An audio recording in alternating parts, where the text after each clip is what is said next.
চলছে আমার কুকিং, ডিমের কষা হচ্ছে, এদিকে পেঁপে উঠছে, আলু সেদ্ধ, এদিকে ভাত বসিয়ে দিয়েছি। ভাত হচ্ছে, ডিমের কষা। কালারটা দেখেছো? দারুণ কালার। আমি তো খাবো না, আমি আজকে সোমবার, আমার তো জানোই আলাদা, তো হাজব্যান্ডের জন্য রান্না করছি। আর এদিকে কালকে রাও দেওয়া হয়েছিল এই যে চিংড়ি মাছটা, তো সেটা আছে। তা আর এদিকে হচ্ছে ডিমের কষা।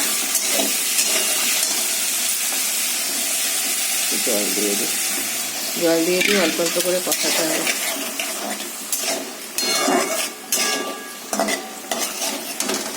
এদিকে ভাতটা অলমোস্ট হয়ে গেছে।